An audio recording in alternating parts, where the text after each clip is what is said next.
হ্যাঁ বিজয়ী হলে বাংলাদেশ জিতে যাবে, আল্লাহ না করুন হ্যাঁ পরাজিত হলে বাংলাদেশ হেরে যাবে। জামাতে ইসলামী চাঁদাবাজি করে, সুতরাং ইনশাআল্লাহ সেইভাবেই আমরা 11টা দল ঐক্যবদ্ধ হয়েছি।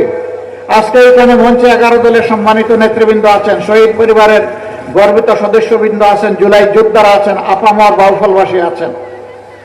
আমরা সবাইকে বলবো, আমরা জুলাইয়ে যারা আন্দোলন করে সংগ্রাম করে বুক চিতিয়ে জীবন দিয়ে পঙ্গু হয়ে লড়াই করে আমাদেরকে বাংলাদেশ এনে দিয়েছে, তাদের কারো লাশ কারো রক্ত আমাদের হাতের উপরে ঘাড়ের উপরে।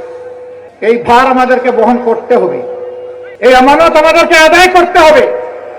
তারা যে বৈষম্যহীন দুর্নীতিমুক্ত বাংলাদেশ চেয়েছিল সেই বাংলাদেশ ইনশাআল্লাহ করতে হবে।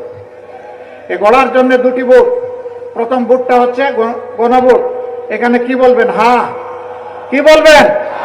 হ্যাঁ মানে আজাদি, না মানে গুলামি। আজাদি না গুলামি, আজাদি না গুলামি। হ্যাঁ বিজয়ী হলে বাংলাদেশ জিতে যাবে, আল্লাহ না করুন হ্যাঁ পরাজিত হলে বাংলাদেশ হেরে যাবে। দ্বিতীয় ভোটটা সরকার গঠনের। কারা গড়বে? যারা অতীতে দেশবাসীকে তাদের সততার প্রমাণ দিতে পেরেছে, এখন যারা দিতে পারছে। যারা অতীতে প্রমাণ দিতে পারে নাই, এখনো যারা পারছে না, জনগণের কাছে ভোট চাওয়ার অধিকার তাদের নাই। ভোট তারা চাইবে।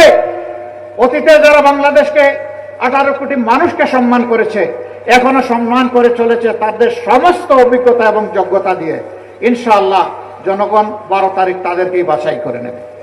জামাতে ইসলামী চাঁদাবাজি করে, আমাদের সাথে শরীক দল আলিম উলামা সহ দেশপ্রেমিক যারা আছে তারা চাঁদাবাজি করে, দুর্নীতি করে, মামলা বাণিজ্য করে, দখল বাণিজ্য করে, মা বোনদের গায়ে হাত দেয়, ইজ্জত লুণ্ঠন করে, জনগণের সম্পদ চুরি করে, ব্যাংক ডাকাতি করে, ঋণ খেলাপি আছে নাই।